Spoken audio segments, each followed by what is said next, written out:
On November 13th, 2022, 4 University of Idaho students were brutally murdered in their off-campus college home at 1122 King Road in Moscow, Idaho. Just 47 days later, a suspect was arrested in Pennsylvania, where he was staying with his parents, probably for the Christmas holiday. If you'd like to catch up on all the details of this case, I have linked my playlist for you in the description box. That would be a good place to start if you know nothing about this case.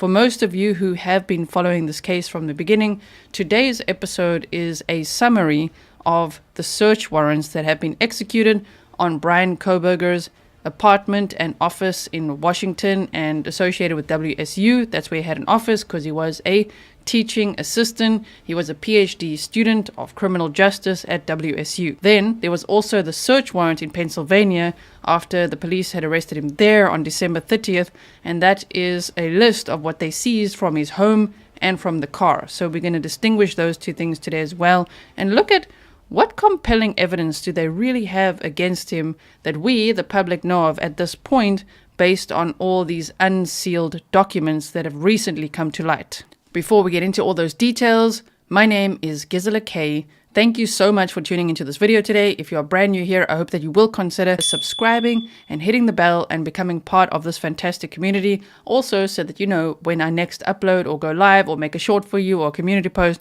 I'm always doing something on this channel for you. Okay, so now let's dive into these search warrant details.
We're starting right from the very beginning. So what I have here, because most of us here are visual learners, are some pictures of, for example, the type of knife sheath that they said they found next to Madison Mogen's body. It was a knife sheath from a USMC K-bar knife.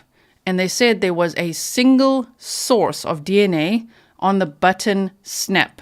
Now the snap can mean that it's either on the button or on the other side, you know, where it snaps closed, could be there as well. And we don't know what that single source DNA is.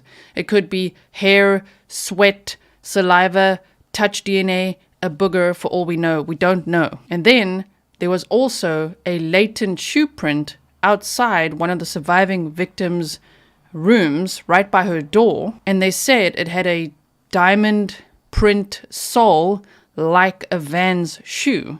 Now, the shoes that we've seen them seize from his apartment and also from the house in Pennsylvania and the car and everything, we don't see any Vans listed, but of course there's many shoes that could have a diamond type of sole pattern. So here from this little clipping you can see on November 13th, 2022, a sheath was recovered at the King Road residence under or next to the body of Madison Mogen. The Idaho State Crime Lab obtained a male DNA profile, suspect profile from the sheath. This is also referred to in Sergeant Blaker's sworn statement Exhibit A. Now remember, when they arrested him in Pennsylvania, they had initially said they watched him for a number of days, and on one of the days he actually took out the trash wearing surgical gloves. They then went through that trash, and via familial DNA, they were able to match his dad's DNA to this single source DNA profile. To clarify, again, in case anyone's lost, that doesn't mean that his dad's DNA was found on the button snap. It's just that the relative of his dad was matched to this DNA, which is how they got the search warrant then to go in there and arrest him. He is the one they were after. The other interesting thing is, with all these search warrants, we haven't seen a list of what they found in their trash. So I don't know if there's like a separate search warrant for the trash bag or a separate list somewhere. That we don't know. But either way, they got what they needed. So I've highlighted here the date that this was issued. It was issued on the 29th of December 2022, and the date that the search warrant was served at his apartment in Washington was on the 30th, the same day that he was arrested at his home, his parents' home in Pennsylvania. So what I've done is take this list and make it bigger over here for you so that I can just remind all of us, we can recap and refresh now. What did they find in his apartment? So what they listed was 1 nitrile type black glove, 1 Walmart receipt with 1 Dickies tag, 2 Marshall's receipts, a dust container from a Bizzle Power Force vacuum. Later in this presentation, I'll show you what that vacuum, an example of what it might look like. 8 possible hair strands, 1 Fire TV stick with cord or plug, 1 possible animal hair strand. And then they say 1 possible hair, 1 possible hair, 1 possible hair, 1 possible hair strand, 1 computer tower, and then 1 collection of dark red spot collected without testing. B, 2 cuttings from an uncased pillow of reddish or brown stain, larger stain tested. C, 2 top and bottom of mattress cover packaged separately, both labeled C. Multiple stains, 1 tested. Now with that, a lot of people are like, oh my word, it could be blood. And yes, it could be, but it could also be from, a shaving nick or something. It could be from a pimple for all we know.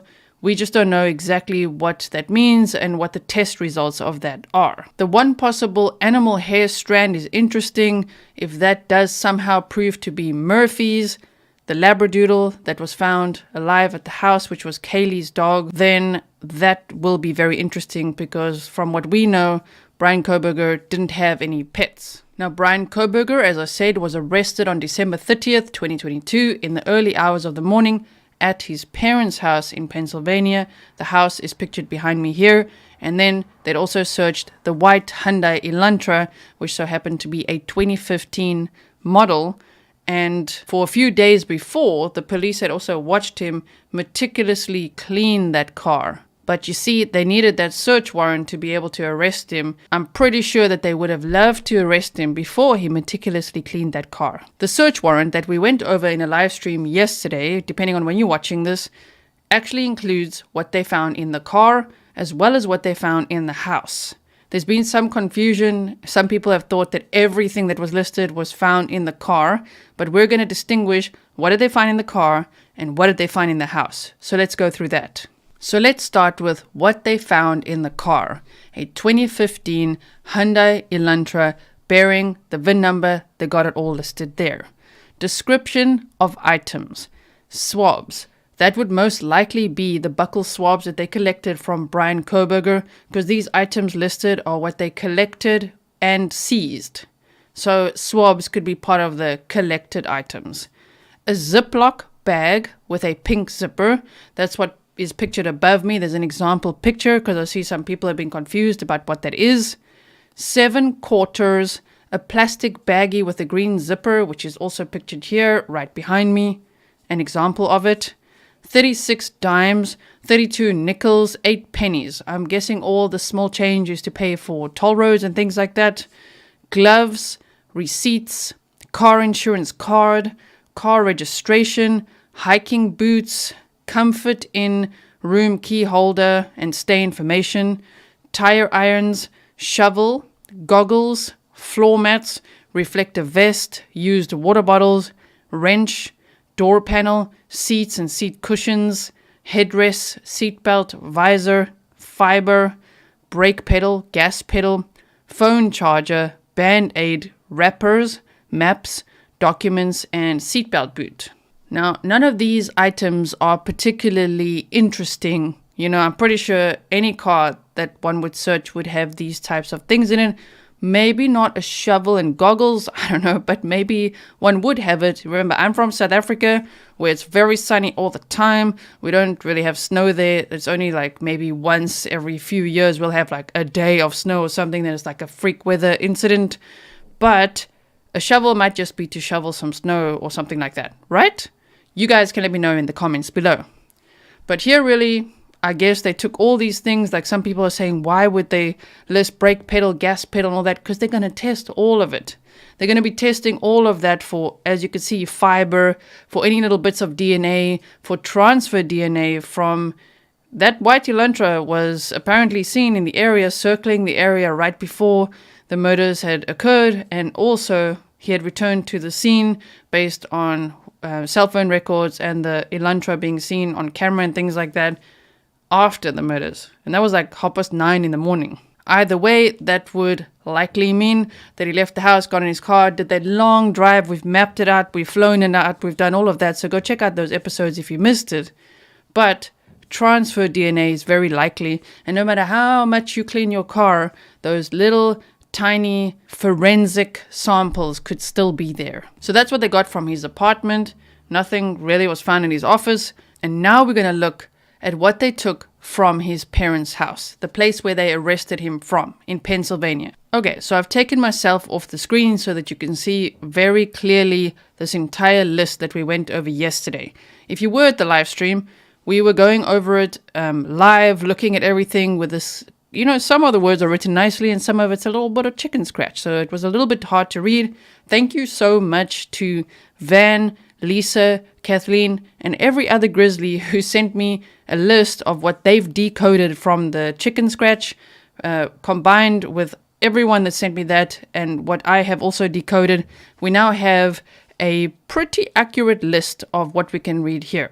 So, 1, knife. Now that is an unspecified knife. We don't know if it's a K-bar knife. We don't know if it's a pocket knife. We don't know if it's a butter knife. We don't know what type of knife that is, but it is one of the 3 knives listed in this entire document, which is unspecified. Meaning the other 2 knives, they specify what it is, and this one, they didn't. 2, book with underlining on page 118. They didn't tell us the title of the book. We have no idea what book that is. We can only assume it would be books that he's been studying from or something. But they specifically said book with underlining on page 118. So there's that. AT&T bill for Bryan Kohberger. We know that he signed up for this AT&T cell phone contract in around June of 2022 before he'd moved out there to go and study as a PhD student at WSU. 4, Glock 22 Gen 5 40 caliber serial number BMK V5QI. Now 5 is a Smith & Wesson pocket knife. 6, folder containing vehicle paperwork. 7, Acer laptop model number. The whole number is listed there. 8, green leafy substance in a green container. I know that everybody assumes that that's MJ, and maybe it is. However, it could also really be something like green tea or some kind of, athletic greens, a green powder, some kind of drink that he has for nutrition. We just don't know. But they say green leafy substance in a plastic bag. I mean, it could be kale chips for all we know. 11, white paper with password. 12, power cable. 13, cell phone. So now we know they did take a cell phone, which one can assume then it's his cell phone that they've taken. I'm sure that's going to have a lot of information on it. 14, 3 Glock 40 caliber magazines empty. 15, books. 16, black face masks. 17, prescription.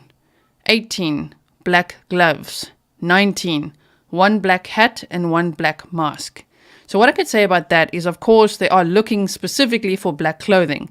This whole list, there's a lot of black clothing listed, but it doesn't mean that he only has black clothing. It's just that black clothing in the search warrant is what they were looking for, because one of the surviving victims had actually seen a man clad in black leaving 1122 King Road wearing a mask over their mouth. They didn't talk about a beanie or anything like that, but a mask over their mouth. They saw bushy eyebrows, and so therefore, based on that, I think they're looking for a whole lot of black clothing and gloves and things like that. The prescription, we don't know exactly what that would be for. Maybe he was on something for that visual snow syndrome that he said he was suffering from, which we've gone over before as well. But either way, we just don't know what the prescription was for. You can also see on every page that his dad is the one who signed off there on it, Michael F. Kohberger. You could see there at the bottom. Okay, so to continue on. 20. Personal identifying documents. 21. New Balance shoes. Yes, we've seen photos of his dad wearing what appears to be New Balance shoes, so it could really be his dad's shoes. It could also be a pair of his shoes, but again, it's not Vans. 22A, dark colored jackets. 22B, dark jackets. 22C, dark colored jackets. 22D, dark colored jackets. 23A, B, and C are dark-colored shirts, and 24A and B are dark-colored pants. 25 is clear plastic glove. 26, one Asus laptop with damage. 27, one HP laptop with damage. 28, PSP, which is like a police service pistol. Now just know, it doesn't mean it's a police gun. This PSP application, and then they say / record of Glock 22 Gen 5 40 caliber gun, right? This is a popular police service pistol, but it doesn't mean that this is a police gun specifically. But what they wrote there was PSP application / record of Glock 22 Gen 5 40 caliber. 29. Item photographed but not taken. I don't know what that would be. None of us know what that would be. I'm very curious though.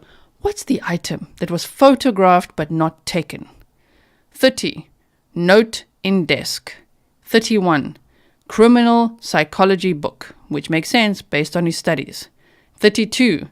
Documents and DeSales University notebook. Remember, he studied at DeSales University before he transferred over to WSU. 33. Extra large Columbia Navy fleece. 34. A man's world drawing. Now that could mean many things. Many of you have sent me the picture. We did look at it yesterday in the live stream if you want to see that. But it could mean so many things. If you type in a man's world, art, drawing, a man's world detective magazines, which BTK, the BTK killer, Bind, Torture, Kill, Dennis Rader, was very into those types of magazines. And the fact that Bryan Kohberger was studying under Professor Ramsland, who is in contact with and has written a book with BTK, you see, if he was admiring, for example, BTK, then one could speculate that he was collecting the same sort of a man's world detective magazines. But if it's a drawing, it would make sense that it is the Sigmund Freud man's world drawing. It's actually called A Man's Mind, that drawing. And let me know what you see there from 34. I see a man's world drawing. Some people see that word is a man's mind drawing. Either way, that could be interpreted many ways, even though, yes, the most plausible one is probably the Sigmund Freud one. 35. ID cards inside glove, inside box.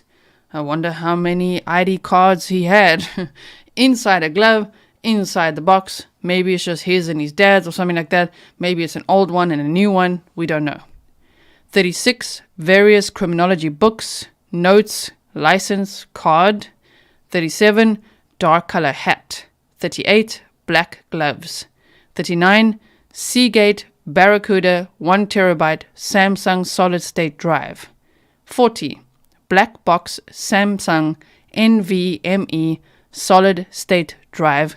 Evo 500 gigabyte box with Intel Optane in box. So there could be a lot of digital evidence on those solid state drives, but yet, the thing is, he was a criminal justice student.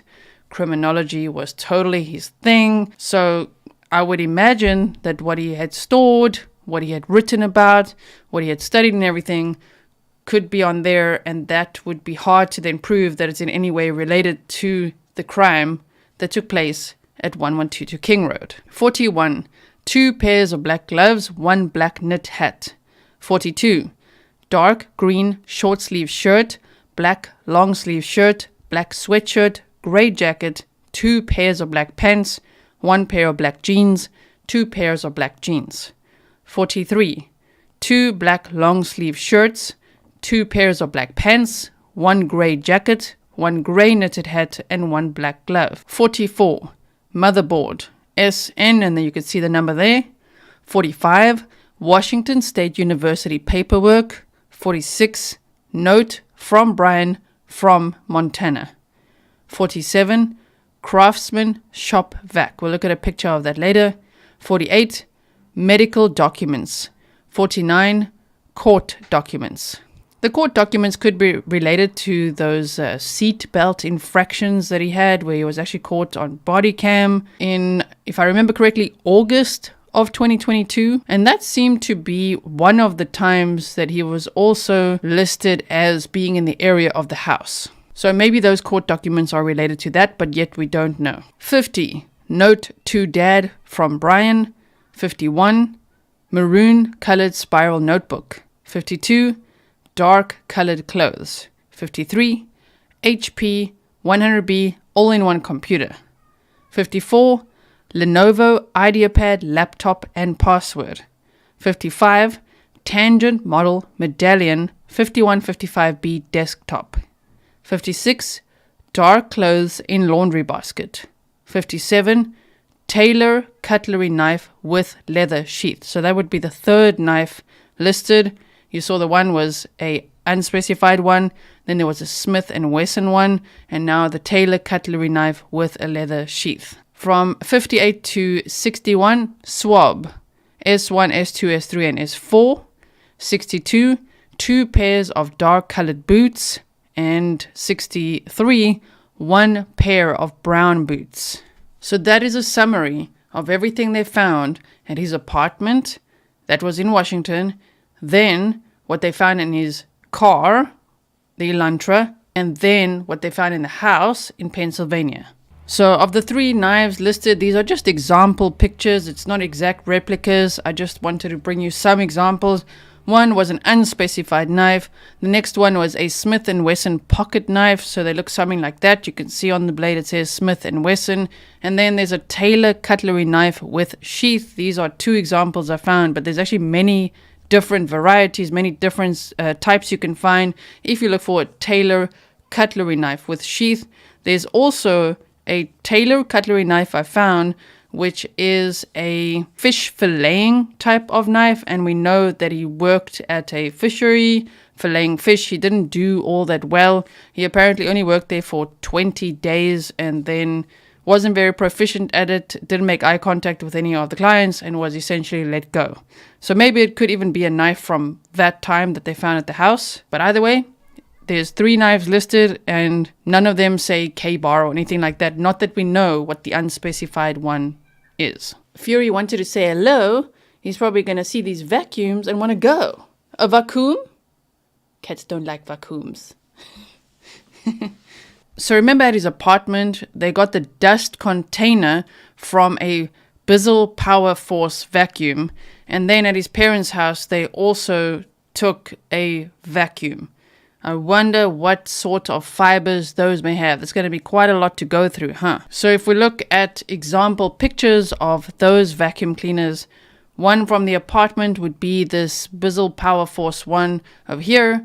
And then the one from his parents' house would be this Craftsman vacuum cleaner. This is probably what he used to, clean out the car and everything, which is why they would be interested in this, so they can go through all the fibers of everything that he had vacuumed in case it has some evidence in it. So what is the most compelling evidence that they have so far, based on what we, the public, know, based on all these search warrants that have now been unsealed? I would say the top one would be the knife sheath that was found next to one of the victims' bodies, which was Madison Mogan, and the single source DNA that was on the button snap. Then there's the latent shoe print.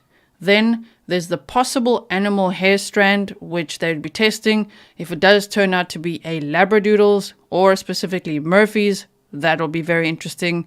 And then the cell phone, and of course, all the data associated with all the computers and solid state drives and everything that they had confiscated.